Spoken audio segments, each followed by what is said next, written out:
लगभग इस समय सचिन पायलट हमारे साथ जुड़ रहे हैं। सचिन पायलट जी, बहुत बहुत स्वागत है आपका।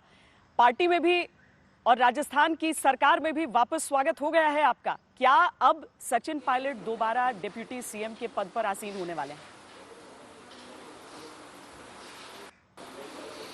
देखिए, हम लोगों ने श्वेता जी दिल्ली में आके हमारे साथियों ने कुछ मुद्दों को उठाया था और शुरू से हम लोगों ने कहा था कि हम पार्टी फोरम के अंदर जो हमें लगता है कि सरकार में काम करने के तरीके को, नेतृत्व के कुछ एक्शंस को हमको संज्ञान में लेना पड़ेगा, वो हमारा अधिकार भी है, हमारी ड्यूटी भी थी। उन मुद्दों को हमने दिल्ली में पार्टी के सामने रखा और मुझे आश्वासित किया गया है कि बहुत जल्द समयबद्ध तरीके से इन सभी समस्याओं का निराकरण भी किया जाएगा।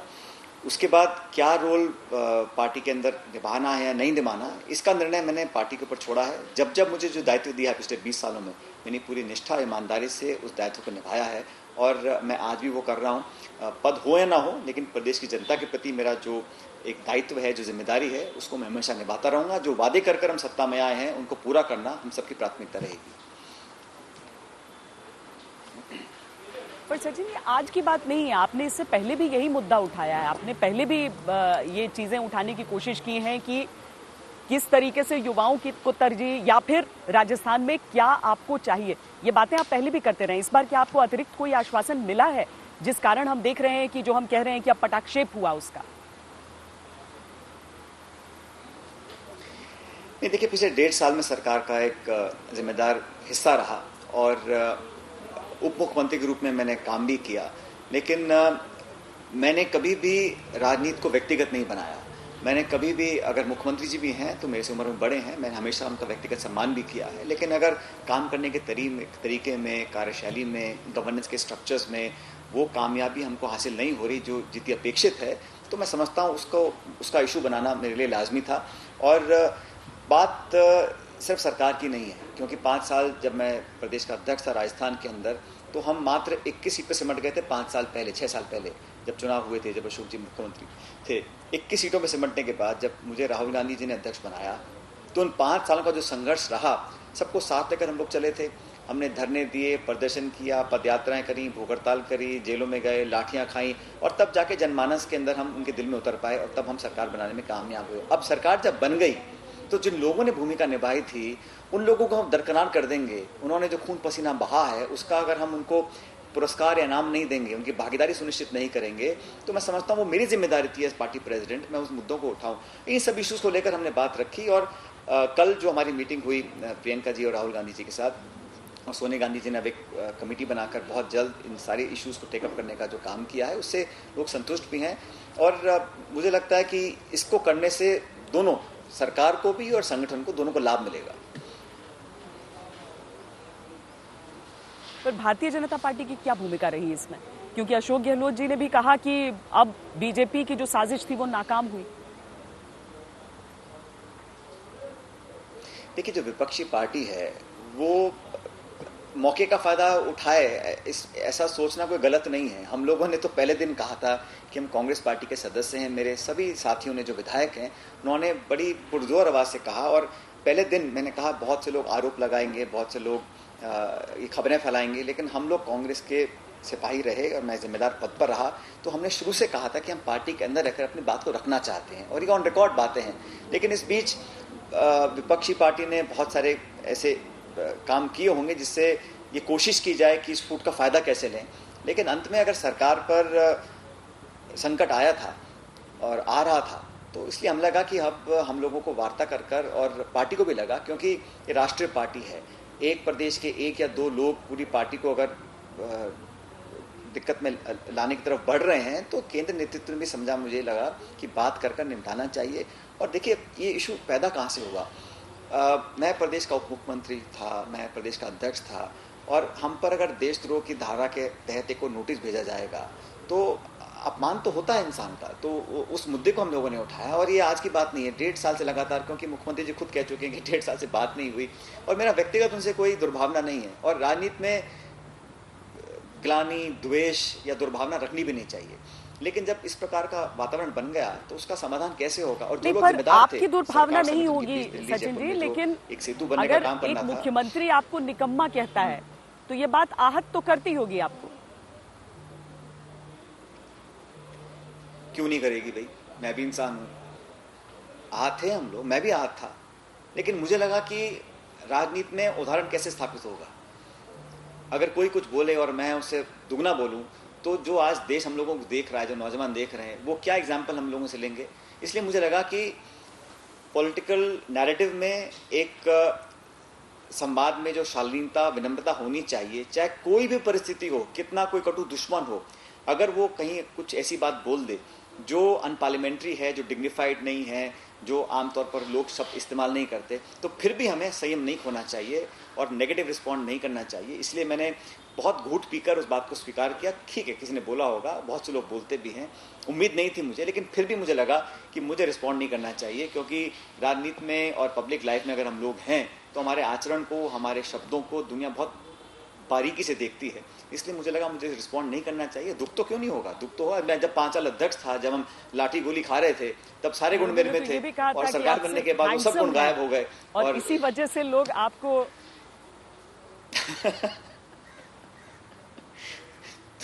इसका तो मैं क्या जवाब दूं। इसका दोष या पुरस्कार तो मेरे माता पिता को मिलना चाहिए, इसमें मेरा कोई लेना देना नहीं है।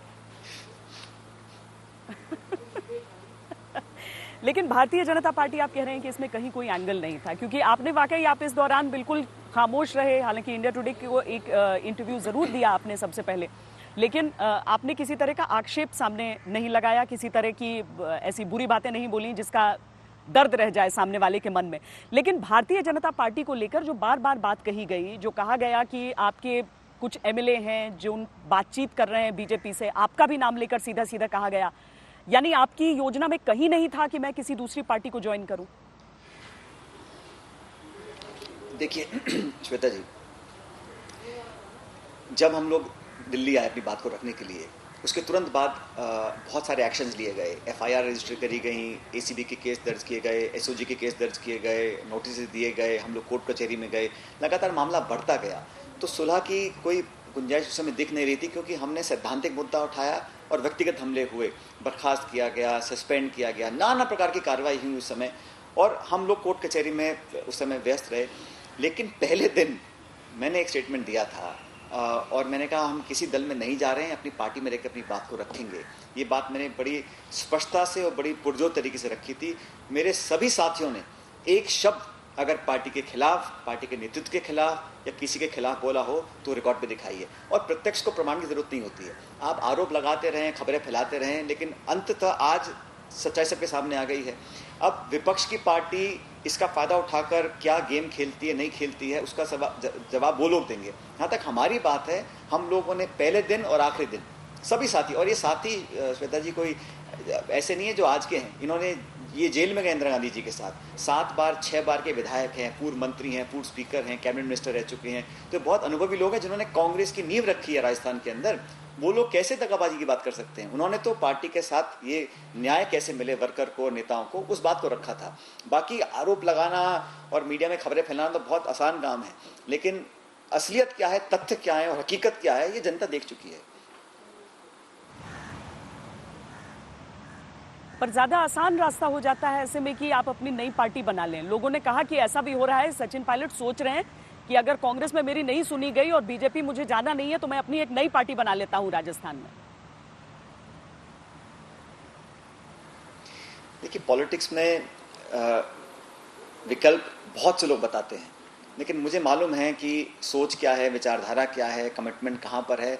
और ठीक है, उतार चढ़ाव आते हैं, राजनीति में ऐसी बात नहीं है। और मैंने अपने 20 साल के अनुभव में ये सीखा है कि पद आएंगे जाएंगे, कुछ लोग अच्छा कहेंगे, बुरा कहेंगे, लेकिन अल्टीमेटली पब्लिक सर्विस के लिए, जनता की आकांक्षाओं पर खरा उतरने के लिए सबसे महत्वपूर्ण मेरे पास प्लेटफॉर्म क्या है। और मेरा विश्वास, और हमने जो विश्वास कायम किया है जनता के बीच संवाद कर कर पिछले कई सालों में, वो टूटे कैसे ना, इस पर हमने पूरा ध्यान फोकस किया है। बाकी बहुत सारे विकल्प लोग बताते हैं, आज बता रहे हैं, कल भी बताएंगे, लेकिन मैं जहाँ था मजबूती से खड़ा हूँ। और मुझे पार्टी ने बहुत कुछ दिया है, ऐसी बात नहीं है, मैं बहुत एहसानमंद हूँ कि मुझे पार्टी ने बहुत सारे पद दिए हैं। लेकिन पद देने का मतलब नहीं है कि मैं अपनी आत्मा की आवाज़ ना सुनूं। अगर मुझे कहीं कुछ मन में बात है तो मुझे बोलनी नहीं है, ऐसा नहीं है, तो मैं बंद नहीं जाता हूं। और ये पद रहे ना रहे, मैंने कोई डिमांड ना पद की करी है ना पोस्ट की करी है, लेकिन मैं सच्चाई बोलता रहूंगा। मुझे अगर कुछ गलत लगेगा तो मुझे बोलना चाहिए, और ये एक लोकतांत्रिक व्यवस्था में बहुत जरूरी है हर पार्टी के लिए कि कोई एक लाइन पकड़ ले तो सब उसके पीछे भेड़ बकरी की तरह चलें, ऐसा नहीं होना चाहिए। अपनी बात रखनी चाहिए। और किस लिए रख रहे हैं? व्यक्तिगत लाभ तो नहीं है। हम तो पदों पे थे, पद छोड़ दिए ना। डिमांड की क्या है? क्योंकि आपके बारे में इस तरह के भी आरोप लगाए गए कि सचिन पायलट मैन इन अ हरी, यानी एक व्यक्ति जो बहुत ज्यादा जल्दबाजी में है। कहा गया कि देखिए कितनी युवा उम्र में इनको पहले केंद्र में मंत्रालय दिया गया, उसके बाद राजस्थान आए तो वहां पर डिप्टी सीएम का पद दिया गया, लेकिन संतुष्टि नहीं है। क्या ये सचिन पायलट की लड़ाई एक पद के लिए थी या फिर किसी ऐसी चीज के लिए जो आज सामने समझ नहीं आ रहा कि कांग्रेस पार्टी ने मानी कौन सी बात है जिस वजह से सब मान गए? ये बहुत संकीर्ण व्यू पॉइंट है जो आप बता रही हैं, क्योंकि आप पद किसी को दें और मान सम्मान आपका ना रखा जाए, आप काम करने में बिल्कुल कामयाब ना हो सकें और आप असहाय महसूस करें, एक घर और गाड़ी लेने के लिए कोई पद ले ले, तो उस प्रकार का मैं इंसान हूँ नहीं। और जब मैं केंद्र में था तो मुझे पूरी छुट्टी काम करने की, जितना मुझे काम दिया मैं उससे ज़्यादा काम करता था। और अभी भी जो मंत्रालय हमारे पास थे उसमें मैंने कोई कमी रखी नहीं। लेकिन पॉलिटिकली जो स्पेस, जो रिगार्ड, जो सम्मान जो होना चाहिए हर कार्यकर्ता का, वो पूरी तरह मिल नहीं रहा था। इस मैं अकेली मेरी बात नहीं है, अनेकों साथी हैं, कुछ विधायक हैं, कुछ विधायक नहीं हैं। लेकिन ठीक है, लोग बोलते हैं। मैंने भी 20 साल राजनीति करी है, मैंने कई पदों पर काम किया है, संघर्ष भी किया है, विपक्ष में रहा हूँ, जीता भी हूँ, हारा भी हूँ। लेकिन पब्लिक के अंदर मैंने हमेशा उनका मन और विश्वास जीतने का कोशिश करी है। कामयाब मैं हूँ मुझे पता नहीं, लेकिन अपनी बात बेबाकी से मैं बोलता रहा हूँ और बोलता रहूँगा। इसमें कोई कमी नहीं आने वाली है, पद हो या ना हो। और मैंने आज भी कोई डिमांड नहीं रखी। आपने सवाल पूछा, हमने डिमांड क्या रखी है? हमने डिमांड ये रखी है कि जिन लोगों के कंधों पर खड़े होकर हम सत्ता में पहुंचे हैं, जिनका खून पसीना सड़कों पर बहाकर हम सत्ता में आए हैं, उनका मान सम्मान हो, उनके काम हो। पब्लिक 7 करोड़ लोग उम्मीद करते हैं कि हमारे गरीबों के, किसानों के, नौजवानों के काम पूरे हों। वो कैसे उसको और गति दी जाए, ये मांग हम लोगों ने रखी है। और काम करने के तरीके में अगर बदलाव करना है तो करना चाहिए। ये कोई भगवत गीता में नहीं लिखा है कि इसी प्रकार काम करना है। जो पब्लिक डिमांड करती है, वर्कर डिमांड करता है, उसमें आपको चेंज करना पड़ता है, समय के साथ बदलना पड़ेगा। वही घिसी पीटी अगर हम कार्य प्रणाली जो 1980 के दशक की है, आज दुनिया बदल गई है, आज एक्सपेक्टेशन बदल गई हैं, संसाधन बदल गए हैं, उसके अनुरूप हमें काम करना पड़ेगा। ये तमाम इश्यूज मैंने रखे हैं पार्टी के सामने, मुझे लगता है इसका अच्छा परिणाम मिलेगा। तो अब क्या अदालती जो लड़ाई है उसका स्टेटस क्या रह जाएगा? क्या आगे आप और मुद्दों को लेकर वो रास्ता भी अपनाएंगे? क्योंकि एक बात तो आपने स्पष्ट कर दिया है कि कांग्रेस पार्टी आप नहीं छोड़ रहे हैं।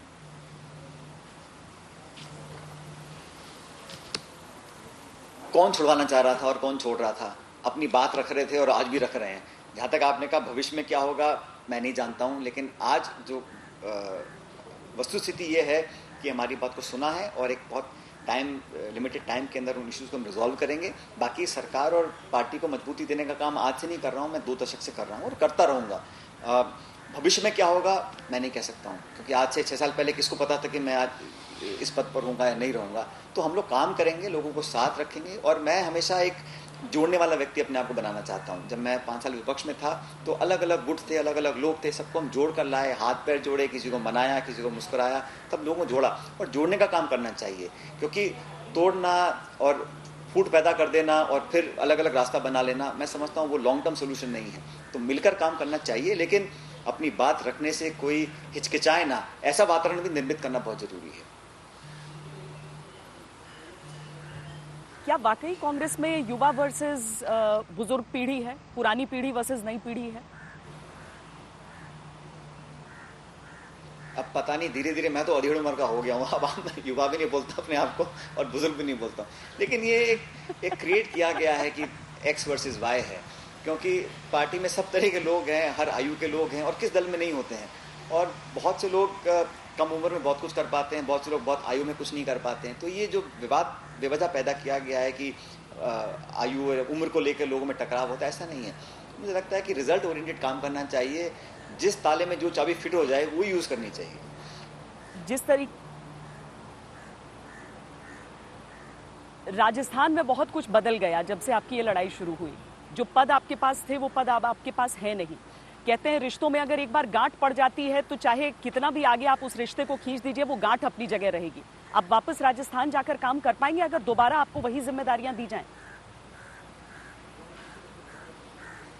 मैंने कोई जिम्मेदारी मांगी नहीं है, पार्टी पर निर्भर करता है।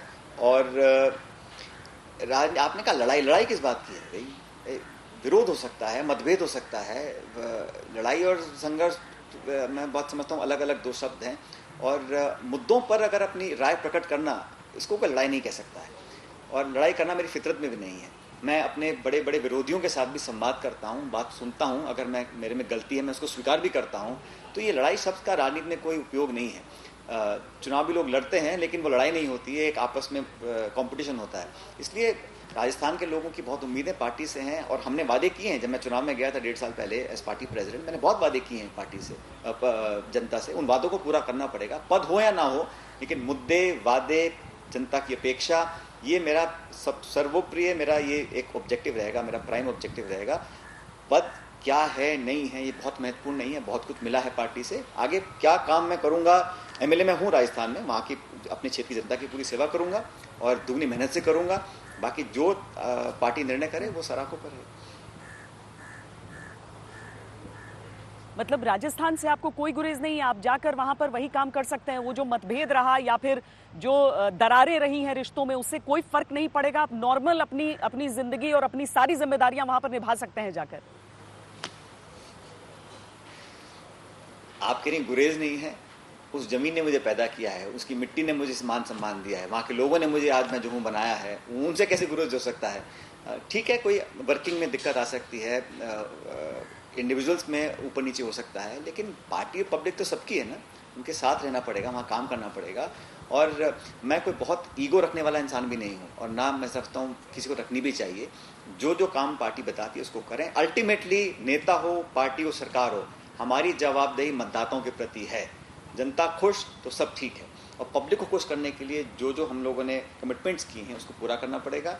और मैं दुगनी चौगनी ताकत से काम करने के लिए तैयार हूँ, करता रहा हूँ। भविष्य में क्या होगा नहीं होगा, मिलेगा छिनेगा, इसका तय पार्टी को करना है, मुझे नहीं करना। एक और चीज पे स्पष्टीकरण चाहूंगी सचिन जी, वो ये कि शुरुआत में ऐसा बताया जा रहा था कि शायद खुलकर बातचीत नहीं हो पा रही है। जब रणदीप सुरजेवाला भी प्रेस कॉन्फ्रेंसेस कर रहे थे, वो कह रहे थे कि संपर्क नहीं हो पा रहा है, कहा जा रहा है आने के लिए, आप आ नहीं रहे हैं, आप अपनी जिद पर अड़े हुए हैं। तो क्या आपको आपकी तरफ से उस संवाद का स्विच ऑफ किया गया था, या फिर ये सिर्फ समझ का फेर था?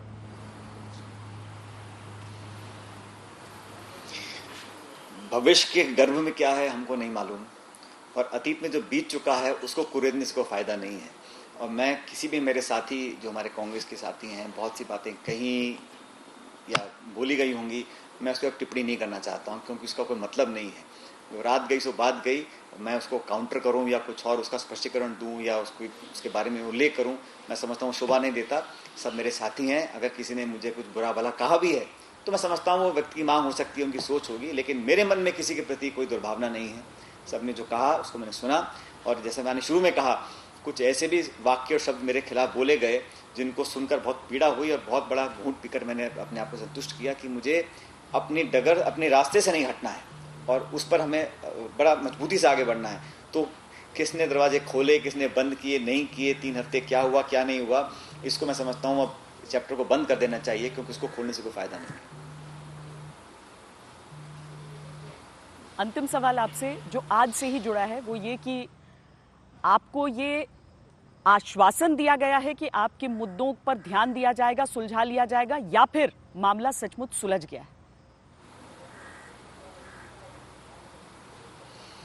मामला सुलझने की ओर बढ़ चुका है, और आश्वासन कांग्रेस अध्यक्षा के लेवल से दिया गया है कि बहुत जल्द सारे इश्यूज को टेकअप करके रिजॉल्व किया जाएगा। और मैंने तो ये भी कहा, मैंने कहा कमेटियां बहुत पहले बन चुकी हैं, लेकिन इस बार जो कमिटमेंट पार्टी का है बहुत गंभीर है, और मुझे लगता है कि तमाम इश्यूज, ना सिर्फ मेरे, जो बाकी साथियों के थे, उन सबको लेकर बहुत जल्द सुलझाया जाएगा। और मुझे पूरा विश्वास है कि जो डिमांड्स हमने रखी हैं, जो बातें हमने रखी हैं, उसका सोल्यूशन निकलेगा, और एक बेहतर कल की तरफ हम लोग बढ़ सकेंगे, दोनों, सरकार की तरफ से भी, संगठन की तरफ से भी। बहुत बहुत धन्यवाद सचिन पायलट हमसे बातचीत करने के लिए।